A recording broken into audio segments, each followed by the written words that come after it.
Welcome back, everyone, into Locked On Syracuse. I'm Jackson Holzer, and on today's show, we're going over the role for each transfer that Syracuse basketball has brought in this offseason. We just talked about Eddie Lampkin. We're about to talk about Jyare Davis, but first, just a reminder that Syracuse basketball still has 3 open scholarships remaining, and I imagine they might not fill them all, but that they will probably bring in 1 to 2 transfers, which could possibly swing what the role is for each of these players next season. But I did talk about with Eddie Lampkin how it's probably not going to change all that much. With Jyare Davis, though, who we're going to talk about now, a 6'7" transfer forward from Delaware, unless Syracuse brings in an elite transfer that's still remaining. A guy that I've heard being thrown around, a former Syracuse recruit in Arthur Kaluma from Kansas State. You bring in a guy like him, then all bets are off. But unless something like that were to occur,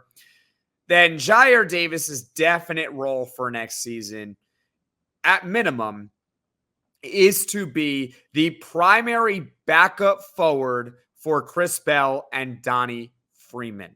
The primary backup forward, basically the 6th man, and I imagine he plays between 20 and 25 minutes per night in that role. The reason why I came to that conclusion is pretty simple.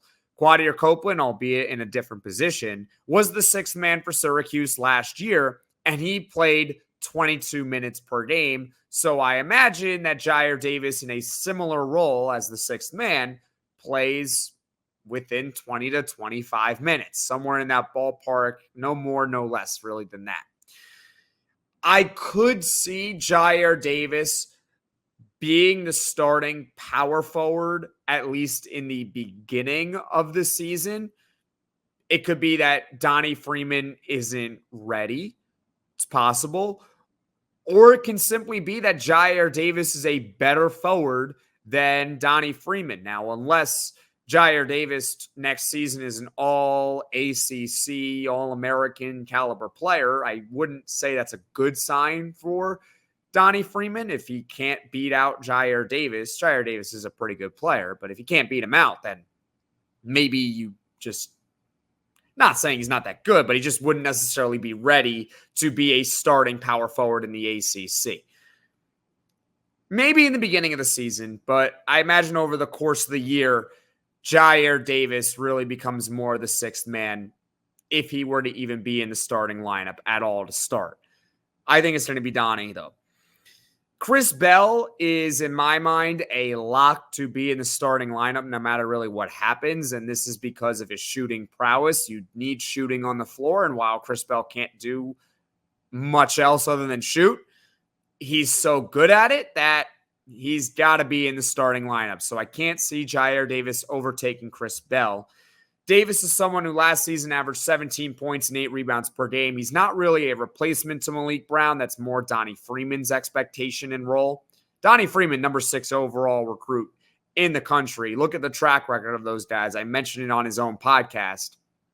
Those guys typically end up good, unless you're really Devin Booker, who came off the bench for Kentucky. Most of those guys, Devin Booker wasn't the number 6 recruit, but the point being is that most guys who can become lottery picks one day don't come off the bench. Okay? And Donnie Freeman has that type of potential. But anyways, Jyare Davis is someone who can create his own shot really well, is a solid mid-range jump shooter. He's a decent defender, but a really physical player that is excellent at rebounding, nearly 8 rebounds per game at Delaware next season. He's good at what he does. The only thing is that he is a 25% career three-point shooter, which is not so good.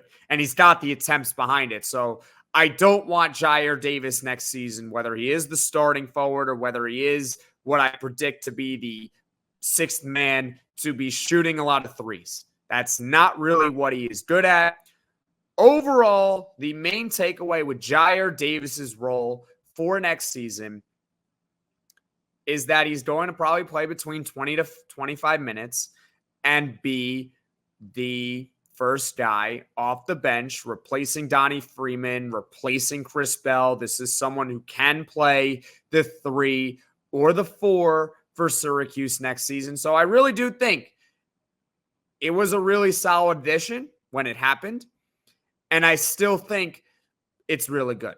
I still think it's a solid addition for Syracuse basketball next season, but just not quite a starting player because of Donnie Freeman. So Jyare Davis, first guy off the bench for Syracuse basketball. Now, coming up, still one more transfer to talk about, and that is the role for Jaquan Carlos next season, and why Jaquan Carlos's role really could swing the pendulum on Eddie Lampkin, Jyare Davis, all of that. It's really going to be dependent on what Jaquan Carlos's role is for next season.